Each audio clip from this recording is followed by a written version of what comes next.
Hello guys, দেখো আমি ready হয়ে গেছি আর আমি যাচ্ছি হচ্ছে সরস্বতী মায়ের বিসর্জনে। তো দেখো আমার কুটুসোনাও রেডি হয়ে গেছে, উল্টো করে চশমা পরে নিয়েছে।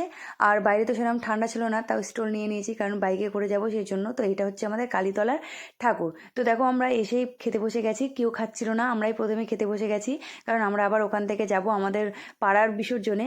তো আমরা এবার খাওয়া দাওয়া করে নিচ্ছি, আমার কুটুসোনাও খেয়ে নিচ্ছে। তারপরে আমরা এসে গেছি দেখো সরস্বতী মায়ের দর্শনে। আমরা কিন্তু ঢোকার সময় দর্শনটা করিনি, আমরা খাওয়া দাওয়ার পরেই করেছি। তো দেখো তার বিসর্জন বলে কথা, নাচানাচি না করলে হয়? তো সবাই নাচ করছে, আমরা একটু দেখে নিলাম। তারপরে এসে গেলাম আমাদের পাড়াতে। আমাদের পাড়াতে এসেও কিন্তু আমরা খেতে বসে গেছি, কত খাই তাই না? কিন্তু না, আমরা ওখানে অল্প খেয়েছি, এইখানে অল্প খাচ্ছি, একটু মজা লাগে সেই জন্য। তো দেখো আমরা সবাই মিলে এবার খেতে বসে গেছি, আর ও আর ওর মামা দাঁড়িয়ে দাঁড়িয়ে খাচ্ছে। আর এটা হচ্ছে আমাদের পাড়ার সরস্বতী মা, কি সুন্দর না বলো? আর এইখানে শুরু হয়ে গেছে নাচানাচি, দেখো সবাই কি নাচছে, কি আনন্দ তাই না বলো?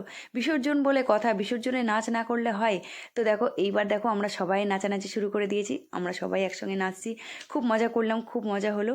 আর হ্যাঁ, এটা কিন্তু কালকের ভিডিও, আমি কিন্তু কালকে পোস্ট করতে পারিনি, অনেকটা টায়ার্ড হয়ে পড়েছিলাম সেই জন্য। তো আজকে সারাদিনও আমি সেরকমভাবে দিতে পারিনি, তাই এইটা এখন আমি পোস্ট করছি।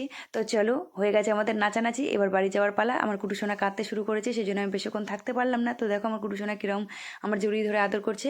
তো চলো আজকের মতো এখানেই, টাটা।